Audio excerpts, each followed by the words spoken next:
Hey guys, welcome back to my channel. Today I want to just give you a quick 6-month post-op update. Just want to jump into the stats. My highest weight was 265, my starting weight for surgery was 255, and my current weight is 193.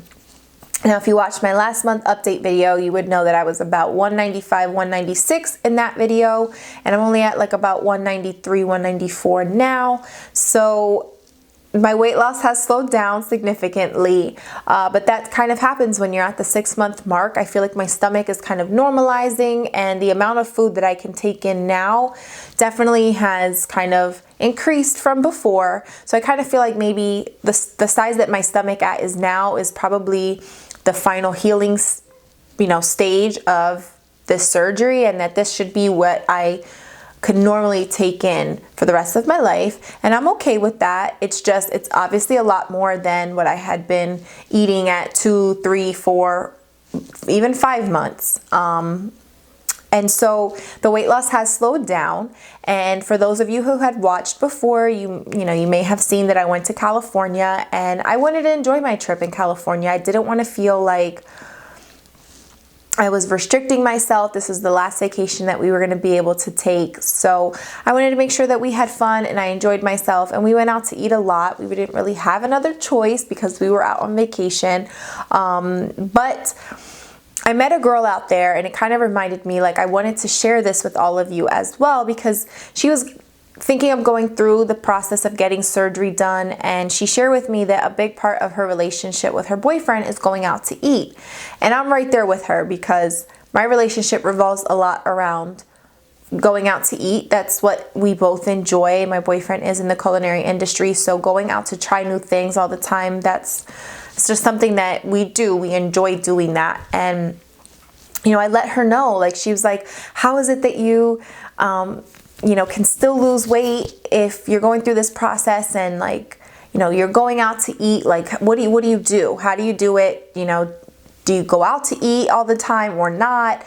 So I just wanted to share with all of you the information that I shared with her, and it just made her feel so much more comfortable. So hopefully, if you're considering going through the process and getting surgery done, and that's something that's in the back of your mind, hopefully it can help you as well. I know doctors always recommend, like, oh, you shouldn't really be going out to eat all the time, blah, blah, blah. And you shouldn't. And it's not something that, we're doing every single day or every single week, but we do go out to eat. And I don't want to feel like I can never go out to eat again. And I'm sure a lot of you think the same thing. So some of my tips is, if they have like a light and health conscious section of the menu, try to order something off the light and health conscious section of the menu. If not, if you want something else, just try to order the healthiest option that you can on the menu. A little tip, sometimes salads are not the healthiest option on the menu. A lot of the things that they add onto salads and the salad dressing, etc., make it actually more caloric than just having a burger, So really look at the calories if possible. If they stated on the menu, just kind of be conscious about that. But try to order the healthiest item on the menu. Number 2, if you're going to have appetizers, make sure that you're picking something that everybody likes at the table, so that you're not the only one eating it. And save your appetizer plate. If you're gonna skip the appetizers, even better, but ask the waitress to bring you one of those like appetizer plates, or like the plates where you put the bread or anything like that, those really small plates. And when they bring your food, use that plate, and that's all you're able to eat. So whatever they serve your main dish on, take a small section of whatever food that you ordered and put it on that plate, and that's all you're able to eat. I promise you that amount of food that fits on that plate will and should fill you. That big amount that they serve you should not even be ingested at that moment. Like, you should not be eating that at all, that much. And the amount that can fit on that small plate is more than enough to fill you after you've had surgery. So that's like my other tip, is to use those small little plates to serve yourself. And either, the next 2 tips are, either have your food boxed up right away, or have the other person that you're eating dinner with move it to the other side of the table, away from you. Because I found that if it's not boxed up or it's not moved away to the other side of the table, other people that I'm with that are eating, they're going to take a little bit longer to eat than I am because A, I have such a small amount of food, and B, I get full very quickly.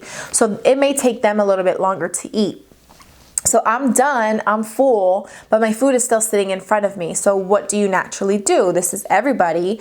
You're going to naturally want to pick at, the extra fries that you left, or, whatever it may be, the salsa and chips, anything like that. Move it away from you so that you're not constantly reminded and smelling this really good food and just constantly picking, even though you're already full. But the best option is, of course, if you can, have it boxed up. I think those tips will definitely help. They may have just been something that you already thought about, you already knew to do. But for some people who are kind of like looking at this as an option, for their life change, maybe that's something that was scary for them. And it might be a little bit of redundant information for some, but maybe not for others. So I hope that it helps. And again, just understand that your journey is going to be totally different than anyone else. I can't emphasize that enough. And you have to be confident in your own journey and believe in yourself. And, try not to compare yourself to other people. Everything's going to be different. Everybody's journey and weight loss is going to be different than yours, and that's okay. There's nothing wrong with that. You're a totally different person than somebody else. So, just be okay with knowing that you can't compare your stats to other people. I know that there's lots of groups out there where people post their stats and pictures and talk about their experiences, and even on YouTube, but don't try to compare yourself or anticipate that by 5 months or by 6 months, I should have already lost X amount of weight. I mean, your doctor is going to expect a certain amount, but it's okay. Like, don't stress so much about the numbers, and just really stress about trying to change your life and trying to live a healthier lifestyle and trying to incorporate that into everything that you do, food wise and, exercising. Just try to live a healthier life. I mean, you did it for a reason, and just remember that at all times. And the changes that you see in your body are going to motivate you to continue moving forward.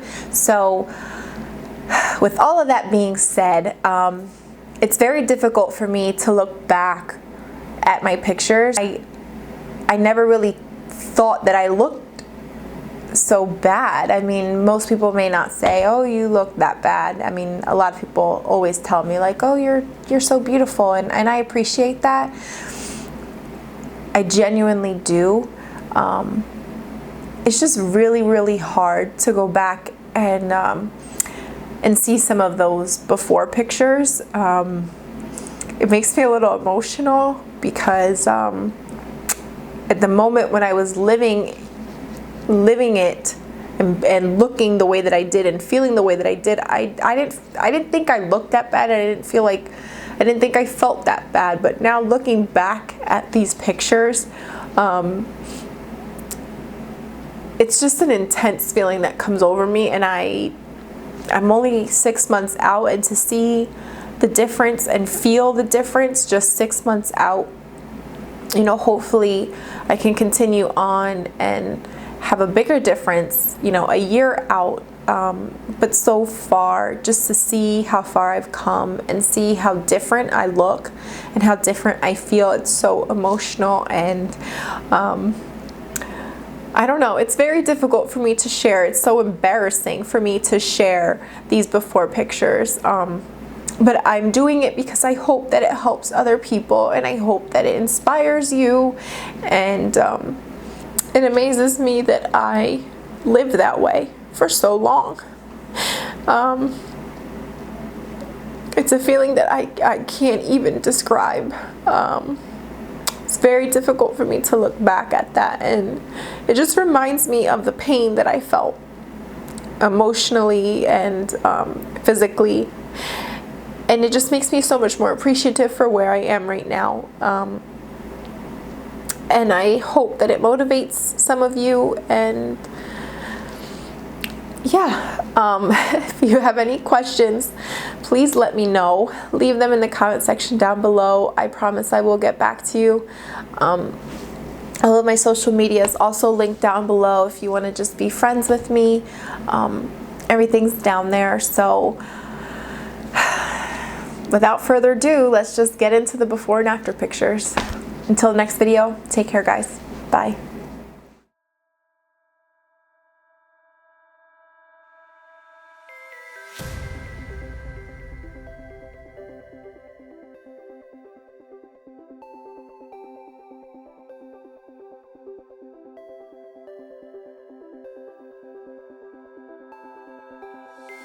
Look into my eyes and show me your adventures I haven't seen. Taking all the life, it hits the spot. Walking on fast.